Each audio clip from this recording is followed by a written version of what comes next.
77 WABC invite you to a family fun day in softball showdown on July 20th with net proceeds benefiting Shriners Children's. John Sterling will call the game as the FDNY takes on the NYPD with special guests Dwight Gooden, Art Shamsky, 77 WABC hosts, including Sid Rosenberg, Anthony Cumia, Lionel, Dominic Carter, and many more. For more info and to buy tickets, go to ShrinersChildren'sChampions.org. That's ShrinersChildren'sChampions.org. Judge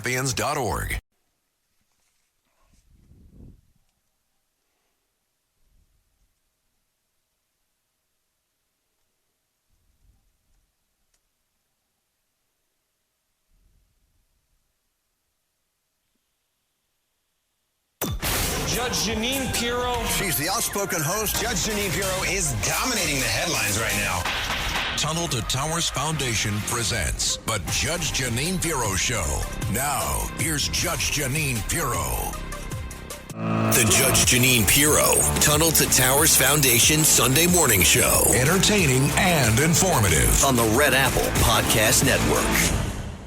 And welcome back, everybody. Joe Concha, Fox News contributor. Let's bring in our next and best guest, of course. This is Christian Toto. I contacted Christian because he has a great podcast. Hollywood in Toto podcast is the name of it. This is an award-winning film critic. You're saying, what are we talking about films for, Joe? Well, arguably the biggest release of the year is happening right now with Superman. And again, we've had a lot of Supermans over the years. I remember I was something like, I don't want to age myself here, but 6 years old when the first one came out.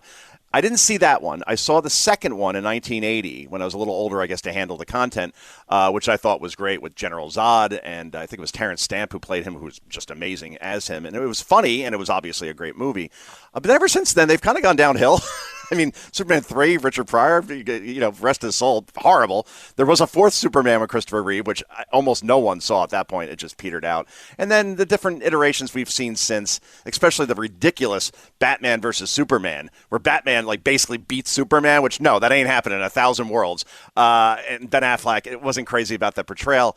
I don't know. So now this one apparently is supposed to get back to the roots of the Christopher Reeves kind of Superman, but the director, James Gunn, is telling us now in interviews as if he's personally trying to do a Snow White to this movie, as far as Rachel Zegler saying that, well, actually, Superman is a story about immigrants, and he's an immigrant that came to our country, and you're listening to this like, oh, God, I feel like I'm watching MSNBC. So let's bring in Christian right now. He has basically not the full review out, but I'm reading your X page right now, Christian. You say, quick version, nothing super here, and Gunn's days as a go-to comic book director are clearly over. Wow. So you saw the movie. Give us a more full review there. Yeah, I didn't care for it. I, like you, grew up on the original, and Christopher Reeve just set the bar so incredibly high. Yeah. It's unfair for almost anyone to tackle it now. Here's the problem. James Gunn did the Guardians of the Galaxy films, and they were successful and fun. And he has a lighter touch, which is certainly welcome. And, the original Superman was a comic story in a way. It was funny. It was sweet. It was uplifting. And I think he's trying to go for a lot of that. But the story is a mess, and the jokes don't land. And it's plot holes aplenty, so many cringy subplots. The fact that there's so much writing on this movie and they couldn't really tweak that in shop, as it were, it's very disappointing. Now, I have to say, it's getting a lot of polarizing reaction from critics and fans. It seems like it's been the early numbers are good. It seems like people enjoy that. But with pop culture movies like this, the initial wave is the hardcore fans. They are easier to please. They're dying to love their movie. So I think that's reflected there. But the bigger story really is the director shooting himself in the foot, as it were. And when your name is Gunn, I guess it's inevitable. But why he would make this a political football, I just don't know. And that's the thing. It's not just James Gunn, but his brother, Sean Gunn, as well, who is an actor, not the biggest name in the world. Mm-hmm. But here's what he had to say about this. We support our people, We love our immigrants. Yes, Superman is an immigrant. And yes, people that we support in this country are immigrants. And if you don't like that, you're not American. People who say no to immigrants are against the American way. Now, I wrote about this for the Washington Examiner. Let's be very clear about this. Nobody is against legal immigration.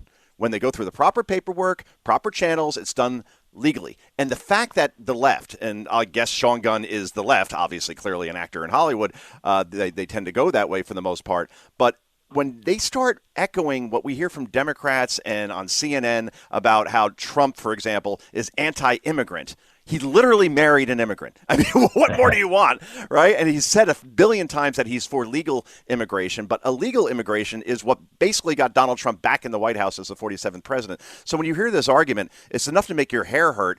And they, not just James Gunn, but Sean Gunn running to Variety, for example, to make these comments, and it goes viral. Do you think this will, I know the movie's going to do well weekend one. I think that the test is, can it do well in weekend two? Will it be like a hockey stick and just word of mouth, and it just keeps going up and up like a Titanic, for example? Or will it be like the literal Titanic, where yes, the hardcore come out week one, and then people say, this isn't all that great, and then week two, a big drop off? Yeah, that's the bigger question. I think there's so much built-in curiosity. It's almost too big to fail in a way.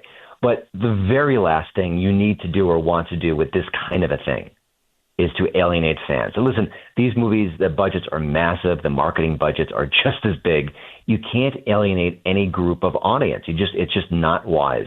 And the fact that the entire rollout for Superman for months and months and months has been upbeat and positive and apolitical, and at the last minute, the director and his brother pull this is just shocking. And I don't know.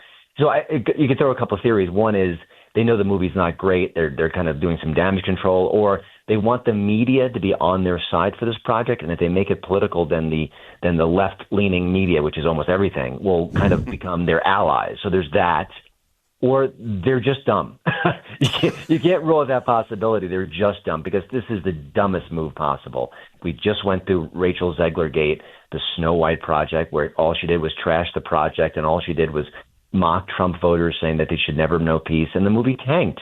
I mean, there couldn't be a clearer example of trying to build bad buzz than Rachel Zegler. And they saw that, and they said, I don't care. I need to speak out. I need to conflate illegal with legal immigration, and I need to make this a culture war project. It beggars belief. I would imagine the studio, which I just looked it up, the budget for this movie overall is about $375 million. So think about what you have to make in order to turn a profit and actually hold your head high. I mean, you're talking about $500 million. So you're going to need more than just the left in the country that goes to movies. And again, not a lot of people go to movies like they used to. And my theory around this, Christian, is that I recently got a 75-inch TV off of Amazon, refurb, meaning it was used at one point, but they kind of put in new parts to it to make it feel new. And I got that for like $300. It's like, wait a minute. That's amazing. Yeah, and this thing will be on streaming probably like within like 2 or 3 months. So my thing is always like, why am I going to go to the movies, pay all this money? Where I took my kid to go see F1 with Brad Pitt, which I thought was great, by the way. I'll get your review on that in a second. Yeah. But it cost me, by the time I went through the popcorn, the soda, and the 2 tickets, north of $80, just the two of us. So I think people like watching these things at home just for the cost alone. But yeah, I mean, this movie is going to have to pull in about $500 million in order to make a profit. Do you see that happening? I'm not sure. Listen, if it's popular, if the word of mouth is strong, I think it's potentially going to happen. But they've set themselves up a big burden here. And it should. Listen, part of the problem is that Hollywood just spends too much money on their movies. That even the ones that are successful, like F1, the Mission Impossible, the newest one, The Final Reckoning, yeah. Even when they're doing great box office, even when the reviews are solid, they may not turn a profit because their budgets are just so high. Hollywood's got to figure that out. And like you said, there are so many reasons not to go to the movies these days. Netflix and Hulu and Amazon give you original movies with movie stars. You can just watch at home initially. The cost is exorbitant. And by the way, I saw Superman in a theater in a more traditional setting. Usually I see screenings. I just went as regular folk. How many commercials did I watch? Oh, my gosh. Oh. I have no idea how the burden, I mean, not just trailers, commercials. Or you could go get that 75-inch TV, crank up the sound bar, and all of a sudden you're having a great experience at home. There's so many reasons not to go to the theaters. And then when a James Gunn and a Sean Gunn come out and say, bleep you, we don't like you for your political views, don't come to our movie, sometimes we respond in kind. Wow. And we're talking to Christian Toto, the Hollywood and Toto podcast. You can listen to that. Where can we listen to that? What's the most popular arena that you're on right now, Christian?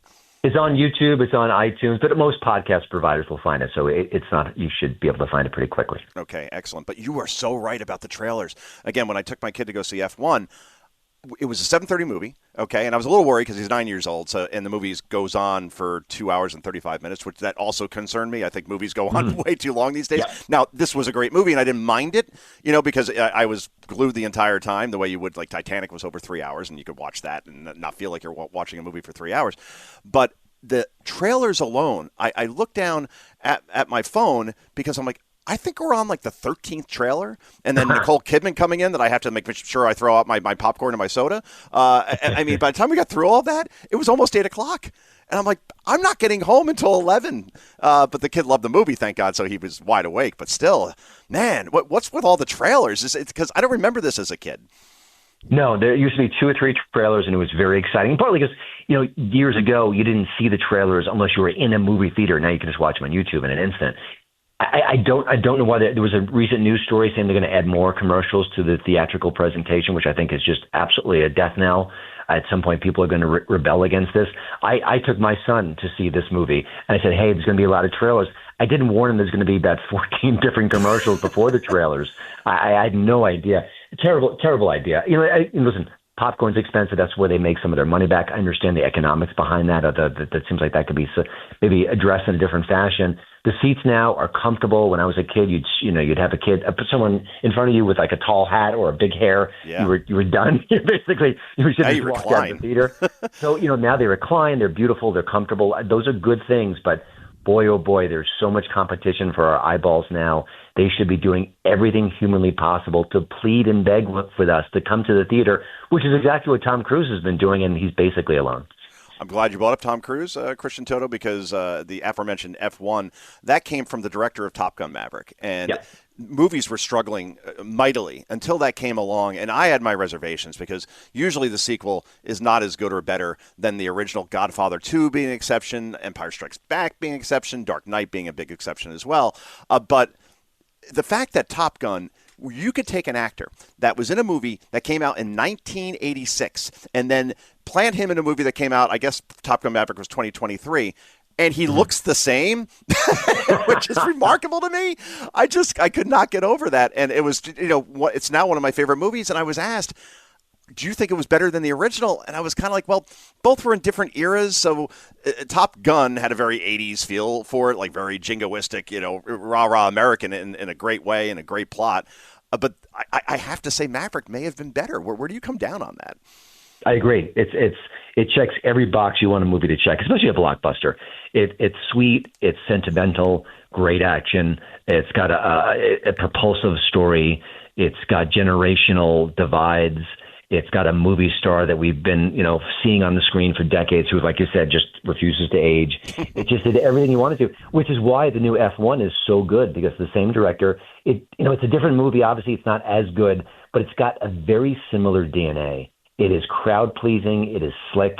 It is engaging. There's a real story there. The characters you care about. The dialogue is sharp. It does everything you want a big budget movie to do. And if you're going to pay a crazy fee to sit there in a theater and have some popcorn, you want the bang for your buck. You want something like an F1. You want Top Gun Maverick. And normally you get something that's far inferior. It's just amazing that I would watch Brad Pitt, say, in Thelma and Louise, right? Back in like the early 90s. And now here he is, age 61. And you watch this movie, you could tell me he's 35, and I would be like, yep, he is. Yep. Maybe not 35, but I'll say 40s at least, right? He's Ocean's 11 guy. Go ahead. Yeah, one thing I liked about both those movies, and even Once Upon a Time in America and Hollywood with Pitt as well. Oh yeah, great. They make a movie star look like a movie star. They don't shy away from the fact that these are attractive people. We go to the theater because we want escapism. We don't want someone who looks like my neighbor. We want someone who looks like Brad Pitt. And they lean into that, and they make him handsome, and they make him fall in love, and they make him be a star. And that's appealing, and it's something that old and young can appreciate. So that's something that's so missing at times, too, from Hollywood. It's just, hey, let's make beautiful people look beautiful unapologetically. They're movie stars. Let them shine. The podcast is Hollywood in Toto. You can get it on Spotify, Apple, wherever you get podcasts. Christian, thanks so much for coming on. And again, sounds like, let's see, thumbs down for the new Superman. But you know what? I'm going to go see it tonight because my kid wants me to. And I have a feeling I'm going to have, at least my expectations won't be high. We'll put it that way. Thanks so much for joining us again, Christian. Oh, my pleasure. All right. And this is the Judge Jeanine Tunnel for Towers Foundation show. Back with more in just a moment. The Judge Jeanine Pirro Tunnel to Towers Foundation Sunday morning show on the Red Apple Podcast Network. 77 WABC invites you to a family fun day and softball showdown on July 20th with net proceeds benefiting Shriners Children's. John Sterling will call the game as the FDNY takes on the NYPD with special guests Dwight Gooden, Art Shamsky, 77 WABC hosts including Sid Rosenberg, Anthony Cumia, Lionel, Dominic Carter, and many more. For more info and to buy tickets, go to ShrinersChildren'sChampions.org. That's ShrinersChildren'sChampions.org.